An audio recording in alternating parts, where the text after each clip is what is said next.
apóstol Pablo. Pablo fue un llamado muy especial. Todos fueron importantes los apóstoles. Los 12 apóstoles que estuvieron con Jesús, todos fueron importantes. Pero Dios tuvo un propósito especial con Pablo que le dio la doctrina para que la desarrolle más a fondo a Pablo.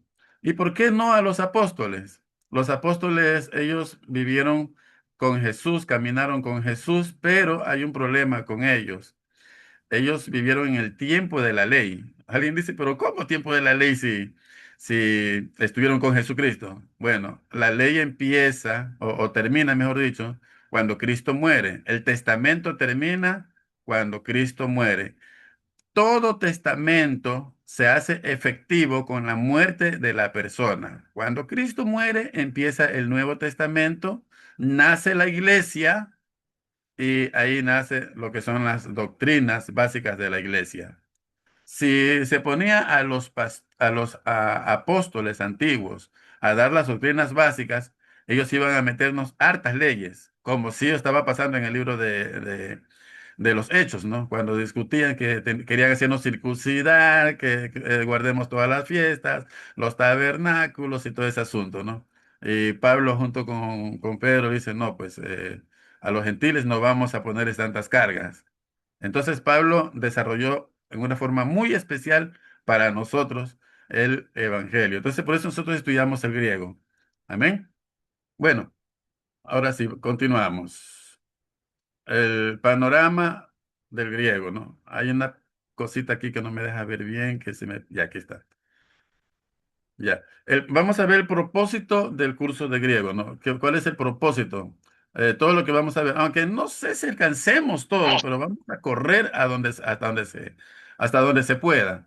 Vamos a ver por qué estudiar el griego. Herramientas digitales y libros que les voy a recomendar, ¿no? Ya les recomendé, por ejemplo, lo que es el Eastword, el My Eastword. Hay muchas, pero quiero darles solo los básicos con los cuales podamos hacer. Es más, al terminar este curso o intermedio, voy a facilitarles un libro que se llama Exégesis del griego. Eso se los voy a facilitar, ¿no? Es un libro por Alvarenga, pero yo tuve que editarle un poco porque tenía unos ciertos errores y tuve que editar el libro un poco. ¿Sí? Vamos a ver el alfabeto griego. Lo primero que vamos a aprender es el alfabeto griego. Y quiero que usted, al terminar este curso, salga leyendo griego, que pueda leer griego. Yo le pongo unas palabras y usted va a tener que leerlas. El que no me lee griego se queda del curso y lo dejamos de año. Tiene que salir hablando griego. O hacemos repetir el curso. Ah, bueno. La transliteración. Mire, una cosa es transliteración y otra cosa es traducción. ¿Sí? La traducción no es lo mismo que la transliteración. En nuestro idioma castellano usamos muchas palabras transliteradas, pero que no necesariamente son una traducción. Les pongo un ejemplo. Cuando usamos la palabra apóstol. La palabra apóstol es una palabra transliterada, es totalmente griega, no es castellana. Si la transliteramos, o perdón, no transliteramos, damos el concepto, la traducción, ¿sí? Ya no es apóstol. La transliteración es apóstol, pero en la traducción es enviado o misionero. Eso significa la palabra apóstol, misionero o enviado. Bien, entonces vamos a estudiar un poco sobre la transliteración. Eso también usted tiene que hacerme, vamos a hacer muchos ejercicios sobre esto, que es básico. Primero estudiar el alfabeto griego, que es lo básico, y luego la transliteración. ¿Qué significa esto? Es una forma de que usted me va a comprobar de que usted ya sabe leer el griego. ¿Sí? Vamos a estudiar mucho lo que es vocabulario. Es muy importante el vocabulario también. Y la gramática. En la gramática no voy a profundizar mucho porque eso ya es cuando nosotros vamos a estar, por ejemplo, unos 6 meses, un año, se puede ser un año seguido de griego. Entonces, ahorita con el sistema que estamos viviendo, que estamos al apuro, está en la tecnología, hay muchas actividades como que es complicado estar un año de cabeza en un idioma, ¿no? Pero por lo menos con los elementos, las herramientas que yo les voy a dejar, usted puede estudiar la gramática del Nuevo Testamento, más que todo en la herramienta que le digo que es de exégesis. Se llama un libro de exégesis y gramática bíblica, ¿no? Entonces, ahí usted va a tener con un lujo de detalle lo que es la gramática y mucha exégesis. Va a despejar muchas inquietudes con respecto a algunas palabras o textos bíblicos que a veces los traducimos o los interpretamos de forma tradicional. De hecho, el mundo cristiano en el que nosotros vivimos, nos movemos, es un mundo totalmente tradicional. A veces pensamos que la Iglesia Católica nos llena de tradiciones, que hay mucha tradición en la Iglesia Católica y muchas religiones, pero cuando nosotros vayamos a profundizar en el estudio bíblico, vamos a descubrir que la Iglesia evangélica también es muy tradicional. Hay muchas enseñanzas que las hemos aprendido por tradición, pero que no son bíblicas. Y eso lo vamos a despejar durante la exégesis bíblica, ¿sí? Entonces vamos a ver la gramática a medio talle. No vamos a profundizar en la gramática porque el tiempo no nos va a dar. Voy a dar específicamente lo que son el alfabeto griego, la transliteración, vocabulario. Vamos a ir alternando con exégesis. Quiero entrar un poco a lo que es la exégesis. ¿Qué es la exégesis? ¿Sí? Muchos cristianos, tanto pastores, apóstoles, profetas, maestros, etcétera, etcétera, decimos, vamos a hacer una exégesis bíblica. Créalo, nadie hace exégesis bíblica. Lo que hacemos es hermenéutica, hacemos interpretación. Hacemos estudios, pero no exégesis. ¿Cuáles son los elementos para una exégesis bíblica? En primer lugar, saber el idioma original del cual usted va a estudiar. Si yo digo, voy a hacer exégesis bíblica de Juan 1:1, tengo que conocer el griego, el idioma original de ese texto para poder hacer exégesis. Si no, lo que usted hace no se llama exégesis, para nada. ¿Cuáles son los elementos para una buena exégesis? Primero, el idioma. Segundo, entender lo que es la lingüística.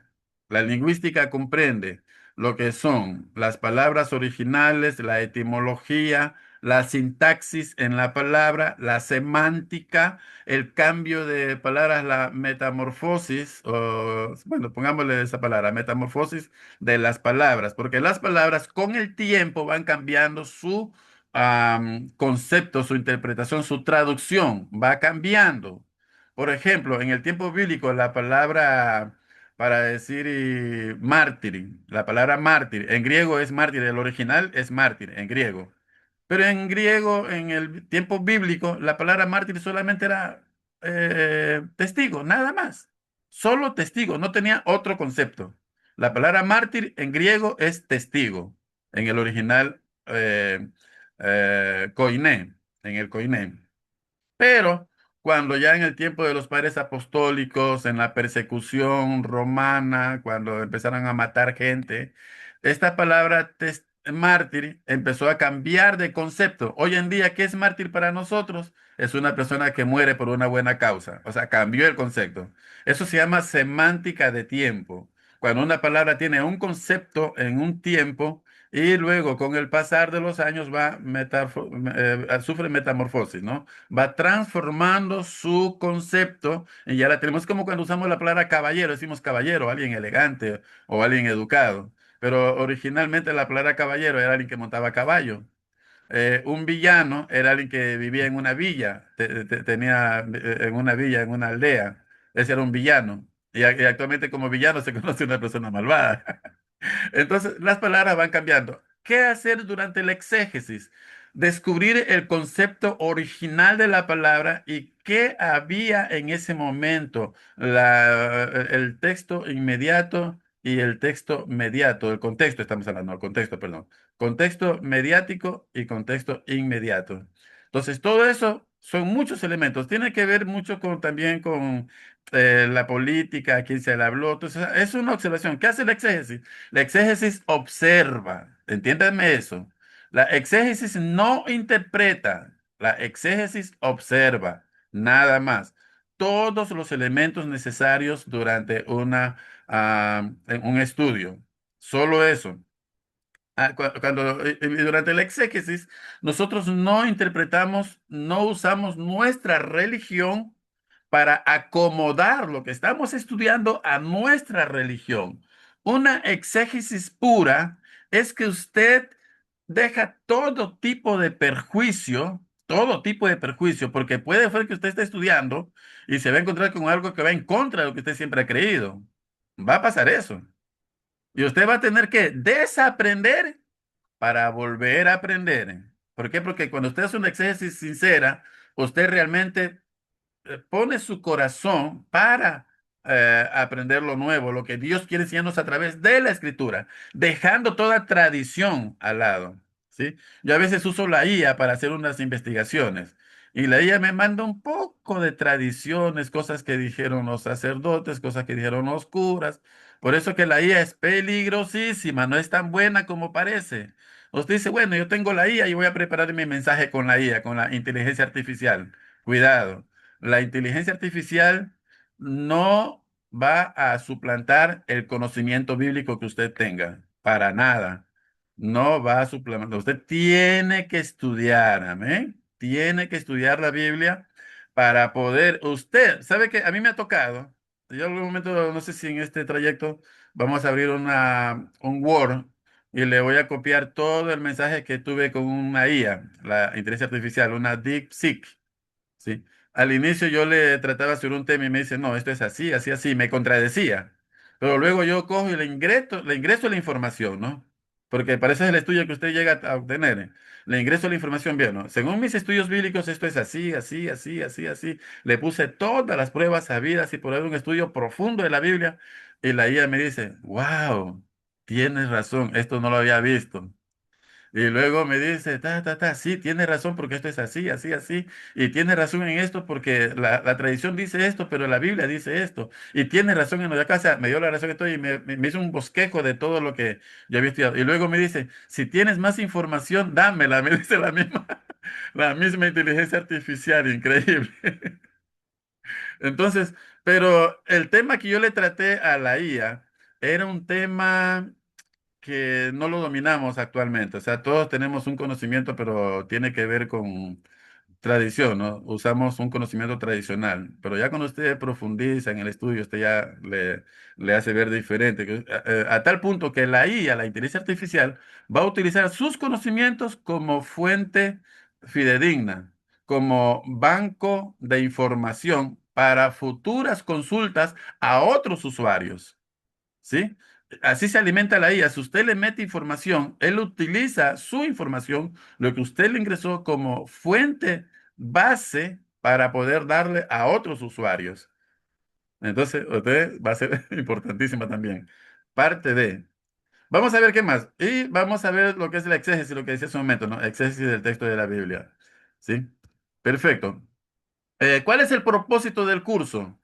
El propósito es proveer información básica sobre el griego, que tiene que ver con el alfabeto, la gramática, la transliteración y la lectura. Eso es lo básico que queramos que aprendamos. El alfabeto, primeramente el alfabeto, la gramática, la iglesia, pero la gramática vamos a no profundizar demasiado, porque nos vamos a tomar demasiado tiempo, a quemar mucho tiempo. Por ejemplo, en la gramática está lo que es las declinaciones. Nosotros aquí conjugamos verbos, ¿no? En la gramática griega, nosotros declinamos los que son los sustantivos. Por ejemplo, decimos cabeza. Y según la terminación de la palabra, decimos a la cabeza, de la cabeza, las cabezas. O sea, cosas así. Decimos rosa. Declinando, usamos a las rosas, de las rosas, por las rosas. Eso se llaman declinaciones de sustantivo, pero eso, vamos, es bastante bien fuerte. Eso podemos hacerlo, así que nos alcanza, vamos a declinar algunos verbos, algunas palabras, ¿no? Entonces, vamos a ver la transliteración, la lectura, va a ser muy importante. El propósito es capacitar al estudiante en cuanto a diferentes herramientas disponibles para el estudio bíblico. Ese va a ser nuestro propósito principal, que usted tenga todas las herramientas necesarias, que usted pueda hacer uso de aquellas. Recomendar ciertos libros para el estudio del griego. Uno de ellos yo se los voy a dar, se los voy a donar, ¿no? Si usted me quiere dar una ofrenda por eso, gloria a Dios por eso, pero se los voy a dar. ¿Sí? Entonces, ese es el propósito. El propósito también es presentar varias definiciones con las que el estudiante puede estar familiarizado. Vamos a ver algunas formas que, o sea, usted va a razonar la palabra de Dios, porque yo no puedo decir la palabra, bueno, esto dice aquí, porque así dice la etimología, usted dice, bueno, esto es y punto. No, no, hay que razonar, hay que buscar las definiciones. Les pongo un ejemplo, ¿no? Un ejemplo. Hay frases en la Biblia que tienen un concepto etimológico, pero yo no puedo guiarme bajo ese concepto etimológico porque no he visto la sintaxis de la palabra o el contexto. Basándome en el contexto, esa palabra, por mucho que tenga un concepto conocido, puede variar según la sintaxis. Le pongo un ejemplo. Vamos a hablar de un banco. Yo digo una oración. Llegué a la casa muy cansado y me senté en un banco. Usted sabe de qué banco me refiero, ¿no? Uno de madera. Digo otra palabra. Por la sintaxis, usted sabe que es un banco de madera. La sintaxis es la unión de palabras o la utilización de las palabras necesarias en su punto específico para poder entender que tengan sentido común, completo y podamos entender. Esa es una sintaxis. Yo digo otra palabra. Esta palabra banco la voy a poner en otra sintaxis. Yo digo, bueno, llegué a la casa muy cansado y salí corriendo a depositar dinero al banco. Es otro banco, se escribe igual, pero hablamos de otro banco. Yo digo, y luego me fui a Wuhan, donde ahí están los lindos bancos de arena. Usted sabe lo que es un banco de arena, es un lugar donde se recopilan la arena, se hace, se copila y se hace unos montones de arena dentro de un río. Entonces es otro tipo de banco. Entonces en un ratito vimos tres tipos de bancos. En la Biblia, usted usa la palabra diaconías, por ejemplo. En el libro de Hechos, ahí por ejemplo nosotros dice la Biblia que eligieron 7 diáconos. Esos diáconos, ¿qué iban a hacer? Iban a servir a las mesas. Eran como tipo administradores, ¿verdad? Ahí usa la misma palabra diaconías. En el libro de Primera de Corintios, capítulo 12, versículo 5, versículo 5, si no me equivoco, dice, y hay diversidad de ministerios, pero el Espíritu es el mismo, o Jesucristo es el mismo, el Señor es el mismo. ¿Ya? Esa palabra ministerios en el original griego usa la misma frase que en Hechos, usa la palabra diaconías, servidores. O sea, el ministro no es alguien que va a ser visto o va porque soy bonito, porque soy más guapo, o vamos a dar oportunidad porque este ministro tiempo que no participa y vamos a hacerlo por darle una oportunidad. No, el ministro cuando se para al frente o va a hacer algo, va a servir. El que no vive para servir, no sirve para vivir. Entonces ahí vemos, ya en un ratito vimos dos tipos de diaconía, ¿sí se da cuenta? El uno, el de acá, que era un tipo administrador, y el de acá, que era un tipo servidor. Entonces usted tiene que ver la sintaxis de las palabras. Entonces es muy importante estudiar las definiciones, pero también es importante el exégesis para poder interpretar una frase y darle un sentido común al texto que estamos leyendo. Bien. Otros propósitos del curso, análisis de varios textos bíblicos del Nuevo Testamento para una mejor explicación en una clase bíblica. Cuando usted estudia el griego, usted va a entender mejor cada frase y cada texto y va a poder explicarla mejor. Usted escucha personas que dicen, bueno, esta palabra viene de tal original griego, significa tal cosa. Usted va a hablar sobre la oración. Bueno, nosotros conocemos la oración. La oración viene de la palabra proseuché. Pro significa con, euché significa deseo ferviente. Entonces la oración, entonces usted ya tiene elementos para poder estudiar y dar clases bíblicas en un momento dado, ¿no? Entonces, ese es el propósito de este curso, que usted adquiera ese tipo de elementos. Proveer varias palabras del vocabulario griego para que el estudiante pueda identificar los mejores textos o todos los textos bíblicos y lo que usted está estudiando. ¿Sí? Entonces, ¿cuál es el propósito también del curso? Capacitar al estudiante para estar siempre preparado para refutar falsas doctrinas. que hoy en día presentan las denominaciones y aquellos que se han apartado de la verdad, aquellos que están en apostasía. A veces esos apartados quieren enseñarnos más que nosotros que estamos en Cristo y no dejan hablar. Son personas que creen sabérsela todas. Pero cuando usted le presenta algo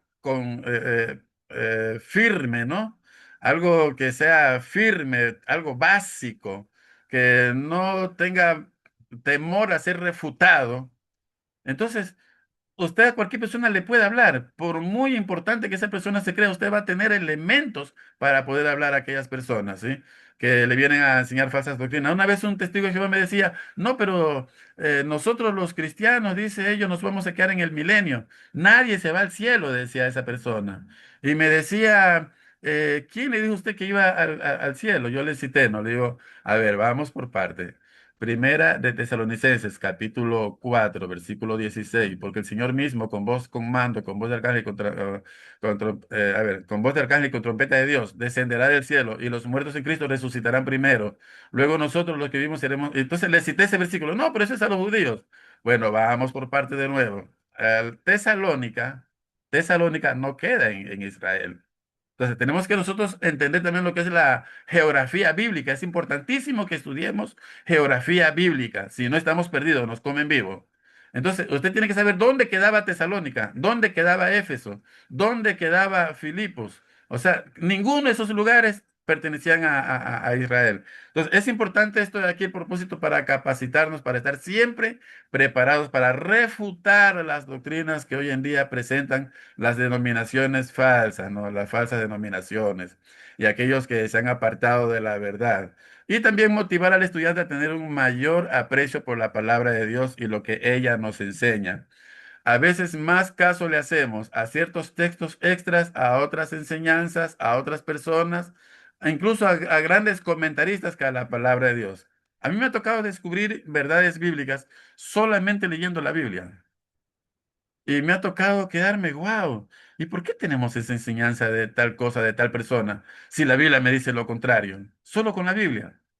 Entonces, y ni siquiera yéndome al griego, a veces en el castellano, porque las personas que tradujeron esta palabra también estudiaron el griego, pues, ¿no? Y ellos están usando lo mejor que pueden, ¿sí? Entonces, motivar a los estudiantes a compartir este material con los hermanos de la congregación local. El material es fácil de entender, puede ser presentado de una manera interesante y puede ser presentado en un taller de griego un sábado de mañana por la tarde. ¿Por qué le puse esta parte aquí, en este de aquí? Porque este material yo sí pienso dárselo a la hermanita, a la pastora Luz Sandy González, para que ella lo tenga, este material que vamos a utilizar. Se lo voy a dar para que ella lo tenga, ¿no? En su biblioteca, en su área. Este es un PPT, ¿no? Es un eh, PowerPoint. Sí, también se los voy a dejar. Hay que motivar a los ministros de la Biblia, ¿no? Especialmente a los predicadores, a tener un mensaje con un conocimiento del griego del Nuevo Testamento para que puedan desarrollar sus propios comentarios bíblicos. Una vez que usted termina este estudio bíblico y usted, escúcheme esto, con estas semanas que vamos a estar aquí, no significa que usted va a ser un erudito bíblico, cuidado. Es un inicio, es una introducción, pero que usted puede comenzar, usted puede empezar con la herramienta que le voy a dar, es un libro que le voy a dejar, ¿no? Con esa herramienta, usted lo empieza a estudiar y usted va a hacer sus propios comentarios bíblicos, donde usted ya no se va a dejar comer el cuento por la inteligencia artificial. Acuérdese que la inteligencia artificial, que algunos la endiosan como que fuera lo máximo, la inteligencia artificial recoge información de todas las redes, de todas las bases, las recoge, las que tengan mayor acogida, esa información le da a usted. ¿Y qué tal si esa mayor acogida tiene errores? Ahí está el detalle. ¿Qué tal si esa mayor acogida tiene error? Entonces, usted como ya tiene un conocimiento bíblico de los originales, usted ya no se va a dejar comer el cuento de la IA. Usted le va a enseñar a la IA, que es lo que me ha pasado a mí. Yo estudio mucho con ella, o sea, sí la utilizo. No la utilizo para que me enseñe, sino que a veces tengo las ideas, tengo el estudio bíblico, y yo se las ingreso, pero ya le doy los estudios ya preparados, se los ya preparado, formateado, y la IA lo que me hace es reordenarme la información. Esto va primero, esto va segundo, me desarrolla ciertos temas y ya tengo la información. Generalmente la que más vale para aquello es más detallada en ciertas cosas, es la grok.com. Esa es la que yo más utilizo en lo que son los mensajes bíblicos. ¿Sí? Para lo que son imágenes, diseños, se usa a veces la ChatGPT, ¿sí? Hay otras como Gemini, la Dixie también es muy buena, ¿no? Ya le voy a dar también algunos nombrecitos más después, en un mensaje, qué sé yo, que los vamos a ir barajando. Entonces, el propósito también del curso es que los ministros aprenden esta información y logran aprender cómo escribir comentarios, ¿no? Entonces, por ejemplo, aquí tengo un texto, ustedes esto lo leen ahí, ¿verdad? Está en griego, ese texto está en griego, ¿sí? Usted va a poder leer lo que dice ahí. ¿Qué dice ahí? En arge, en hologos, caí hologos, en pro, ton, teón, caí teos, en hologos. Eso dice ahí en griego. ¿Sí? En arjé significa en el principio. En jo logos significa era el verbo. Logos, la palabra verbo, la palabra dicha, una frase. Kai jo logos significa y el verbo. Dice en prostonteón, estaba con Dios. Y kai teos en jólogos y el verbo, a ver, y Dios era el verbo, dice aquí. No dice Dios era el verbo, porque la palabra teos que está ahí, la palabra caí, usted la lee, sí la le puede leer como caí, ¿no? Esa en griego significa i, es la i. Teos en jólogos, o sea, y Dios era el verbo. O sea, lo que estamos citando aquí es Juan 1:1. ¿Sí? Entonces, usted va a poder leer, para pasar el examen, para poder graduarse y tener el diploma, usted me va a leer una frase. A todo le voy a hacer leer una frase larguita. Y si usted la lee, estamos pasados. Si no, se queda de año y hacemos otro curso. Amén. ¿Por qué estudiar el griego koiné? ¿Sí? Porque la palabra de Dios merece nuestra atención. Segunda de Timoteo 3, 16, 17. Creo que todos tenemos ese texto, ¿no? Lo sabemos de memoria. Eh, el idioma que más se hablaba en aquel tiempo fue el griego koiné. ¿Por qué estudiamos la Biblia, el griego? Porque el Nuevo Testamento fue escrito en el idioma griego koiné. Jesús y los apóstoles hablaron en el griego koiné. Alguien dice, no, pero Jesús habló en hebreo. No, Jesús no habló en hebreo. Las veces que Jesús quiso hablar en hebreo, la gente no le entendió. Cuando dijo, Elí, Elí, lama sabactani, ¿a quién está llamando Elías? Sí se ve que no le entendían. Dice que él a veces los cogía a los discípulos aparte, a ellos les hablaba en griego para que los demás no entiendan. O sea, la gente común no hablaba el hebreo ni el arameo. El arameo de pronto lo hablaban unos cuantos, pero el idioma común era el griego koiné. ¿Sí? Los apóstoles escribieron sus cartas en griego koiné. Por eso también es el propósito, el motivo por el cual nosotros estudiamos el griego. Aunque en Roma hablaban latín, Pablo escribió la carta en el griego koiné, la carta a los romanos. No fue escrita en latín, a pesar de que el latín ya estaba en ese tiempo. Pero Pablo escribió en el griego koiné. Amén. El estudio del griego koiné nos ayuda a entender mejor la palabra de Dios, nos ayuda a sacarle el jugo, hermanos, nos ayuda a exprimirla hasta donde nosotros más podemos. Mire que en un ratito hemos hablado de algunas frases que nosotros no las sabíamos quizás, pero vemos que en el griego ya las cogemos más luz, ¿no? Entonces, lo que el texto bíblico enseña, una simple traducción muchas veces no es suficiente. Yo la traducción que más me gusta, la que, según mi criterio, la que más se acerca al original griego es la versión textual, la Biblia textual, según mi opinión. La Biblia más explicada, la más explícita, la versión más explícita, en cambio, es la Dios habla hoy, que es una Biblia católica, ¿no? Esa es la más explícita, da una buena paráfrasis, pero no necesariamente es la más fiel a la traducción original. Para mí, la más fiel a la traducción original es la Biblia textual, ¿sí? Eh, ayuda a las personas a salir del error y el estudio del griego nos ayuda a refutar falsas doctrinas que hoy en día presentan las denominaciones, como sobre el bautismo. Hay personas que dicen que el bautismo no salva. Sobre la Santa Cena, hay personas que no quieren cenar porque lo tienen como que, no sé, tienen otro concepto de la Santa Cena. y algunas iglesias no quieren cenar. Tienen conceptos originales sobre el perdón de pecados, sobre la práctica del pecado, las aparentes contradicciones que hay. Entonces, todo eso vamos a estar viendo. El conocimiento del griego nos ayudará entonces a poder instruir a otros en el conocimiento de la Biblia y el griego nos ayudará a tener una mayor confianza en el conocimiento que tendremos. El estudio del griego nos ayuda a ejercitar nuestra mente en algo positivo y que traerá mucho beneficio espiritual. Les comento algo. Una vez que usted entre en este mundo maravilloso del idioma original de la Biblia, hermano, usted va a querer estudiar continuamente. Yo sé que usted se va a autoeducar.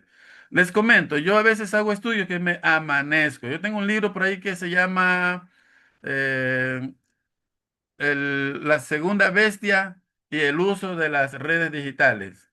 Un libro que yo lo escribí. Para escribir ese libro, hermanos, tuve que amanecerme. De sol a sol me amanecía. Andaba todo zombie de día con sueño. Pero cuando usted estudia este idioma, hermano, usted siente deseo de estudiar, de enseñar, de predicar. Usted quiere meterse más a fondo. Es como, ¿sabe cómo es esto? Esto es como la droga a veces. Es como una adicción y usted se mete y quiere meterse a estudiar y es algo que usted se llena y el Espíritu Santo empieza a trabajar en usted de una manera muy especial y a utilizarlo en forma muy especial. ¿Por qué? Porque Dios mandó su palabra para que la estudiemos. Cuando Jesús dijo en esta palabra, dijo, escudriñad las escrituras porque os parece que ahí tenéis la vida eterna. La palabra escudriñar no significa leerla, para nada. La palabra escudriñar es cuando a usted se le perdió algo en su casa, se le perdió una media y tiene un poco de roperos. Y usted busca esa media, saca un ropero, saca aquí, busca debajo de la mesa, busca en la cómoda y usted escudriña hasta encontrar esa. O sea, escudriñar es rebuscar a fondo hasta que usted encuentra lo que está buscando. Es como cuando usted busca la moneda número 100, ¿sí? Entonces, usted tiene que rebuscar. Eso hace cuando usted tiene el griego ya a su mano. Usted busca, busca y Dios le va a dar. Ahí, junto con el estudio, a veces viene lo que es la palabra de ciencia.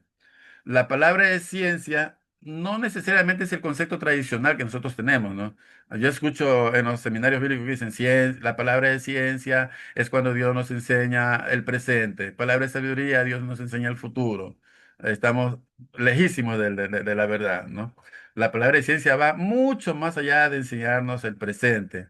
La palabra de ciencia nos enseña a estudiar mejor, a capacitarnos en el estudio, nos abre el entendimiento cuando estamos preparando un mensaje, nos hace comprender una situación adversa cuando alguien nos está narrando, por ejemplo, un consejero, una persona que es consejera, le pregunta, bueno, ¿qué te pasó? Esa persona empieza a hablarle. Y mientras usted está escuchando, usted está entendiendo ciertos detalles, ciertas cosas. Eso se llama palabra de ciencia. Usted está comprendiendo ciertas cosas que incluso la persona quizás no se lo dijo, pero yo soy máster en psicología, ¿no? También estudié esa parte. Cuando usted está dando consejería a una persona, no solo escucha las palabras, es importantísimo escuchar los silencios. Usted hace unas preguntas a esa persona se le queda callada, o mientras está haciendo su narrativa, en cierta parte se queda callada. Aprende a escuchar esos silencios. Ahí actúa la palabra de ciencia y Dios te muestra lo que lo que tienes que aprender, lo que tienes que saber. ¿Sí? Entonces, comprende muchas cosas. No es que bueno, ciencia es cuando te enseña el presente. No, no, no. Vámonos un poquito más allá.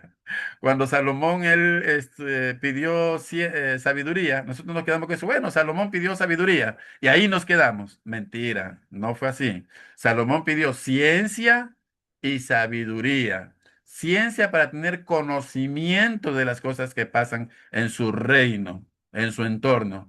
Y sabiduría para utilizar esa ciencia, ese conocimiento, exteriorizarlo para beneficio del pueblo. O sea, ¿qué es la sabiduría? Utilizar el conocimiento, la ciencia, lo que Dios te dio, para beneficio del interlocutor, de la persona que te está escuchando o de la iglesia.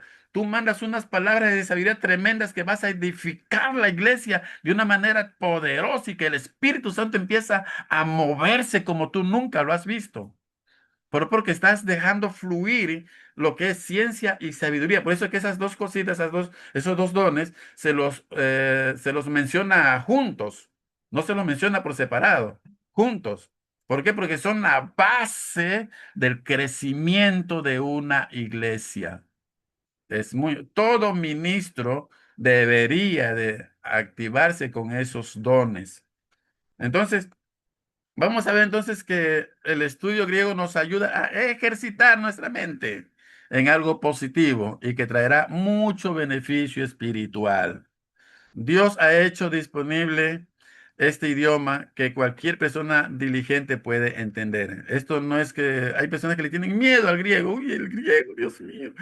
Ay, ay, ay. No, el idioma es fácil, créalo, créalo que es fácil. Es fácil. No es nada difícil. No es que vamos a aprender los conceptos originales, el alfabeto. Usted va a ver, ¿qué hora es ahorita? Estamos bien con el tiempo, ¿no? Son las 12. Estamos bien. Estamos perfectos. El estudio del griego nos ayuda a poder determinar cuál versión de la Biblia es la que podemos utilizar. ¿Yo por qué les digo a ustedes que la Biblia textual es una de las mejores para mí? Porque yo comparo con los originales griegos, porque como usted conoce ya el griego, si ya sabe leerlo, usted dice, bueno, pues esta palabra no está en el original griego. ¿Y por qué me la ponen aquí? Entonces esta versión me está fauleando, me está engañando, ¿no? Es como una vez yo leía una versión bíblica que decía que si tuvieres fe del tamaño de un grano de mostaza, puedes decir estos montes, muévete y estos se moverán. Yo leí una versión que decía así, ¿no? Dice del tamaño de un grano de mostaza. En el original griego no usa la palabra tamaño por ningún lado, no lo utiliza. Solo usa un simil, como un grano de mostaza. Entonces, de ahí viene a veces que nosotros decimos, ah, no, tiene que tener una fe chiquitita y con eso es suficiente. Pero si nosotros estudiamos ese texto bíblico, Dios no está hablando de un tamaño, no está hablando que de una fe chiquitita. Entonces estuviese contradiciendo, porque el versículo anterior le dice, por vuestra poca fe. ¿Qué significa poca fe? Fe chiquita. O sea, por tu fe chiquita no lograste sacar ese demonio. ¿Y cómo le va a elogiar diciéndole, tienes que tener una fe chiquita para mover una montaña? Entonces, hay una contradicción, totalmente una contradicción por donde sea que usted lo mire. Y en el contexto, cada vez que Dios veía la fe de una persona, incluso fuera del mundo judío, Él se maravillaba. Dice, ni en todo Israel he visto una fe como esta. Ni en todo Jerusalén he visto una fe como esta. Hablando de incluso personas extranjeras. O sea, a Dios le maravillaba ver a alguien que tiene una fe genuina. Entonces, ahí nosotros desprendemos ya la interpretación ya no va por el tamaño, pues. Ya cuando leemos ese versículo, ya no, la interpretación ya no va por el tamaño del grano de mostaza. Ya va más bien por la característica del grano de mostaza, ¿sí? Porque el tamaño, claro, el grano de mostaza es muy chiquito, pero ¿cuál es su característica? Que a pesar de ser pequeñito, crece de una manera constante y firme hasta ser un árbol grande y frondoso. O sea, eso significa que nuestra fe tiene que crecer, estar en crecimiento franco, ¿no? Algo más, dice que el grano de mostaza es un grano que no se combina con otras semillas, es totalmente indeclinable en ese sentido, es totalmente puro. ¿Qué significa? Que nuestra fe tiene que ser genuina, pura, que nadie nos contamine, otras fuentes, otras personas, que algo que nos metan en la cabeza nos quiera contaminar. O sea, la fe tiene que ser incontaminable. Entonces, usted puede ver algunos ejemplos así, ¿no? Por ejemplo, el grano de mostaza dice que es indestructible. Usted lo puede pisar incluso y no se daña ese grano de mostaza, es bien resistente. Entonces, nuestra fe también tiene que ser resistente. Entonces, aquí ya vemos una exégesis bíblica, ¿no? O sea, ya nos vamos a meter más a fondo en el original griego y usted ya empieza a estudiar las palabras griegas originales. Usted dice, no, pues, pero hay una contradicción, pues, ¿no? Acá me dice que los reprende por poca fe. Y acá está elogiando porque tienen poca fe. O sea, habría una contradicción, pero no, pues si nosotros ya vamos al griego original, nos vemos que ya no es así como nos pinta la tradición. Y todo el mundo dice, incluso hay una alabanza que dice, con un poquito de fe ese cerro se moverá, un poquito de fe. O sea, ya en nuestra mente es que, tenemos que tener poquita fe y con eso es suficiente. No, no, Dios nos manda que tengamos una fe consistente, firme. Amén. Entonces el estudio griego nos ayuda a determinar cuál versión es la que podemos utilizar mejor. Yo utilizo siempre la Reina Valera, pero más por tradición, porque es la que todo el mundo conoce, la que todo el mundo conoce, la que todos conocen sus textos bíblicos. Yo memorizo los textos de la Reina Valera, pero para mis estudios personales, mi información, uso la Biblia textual.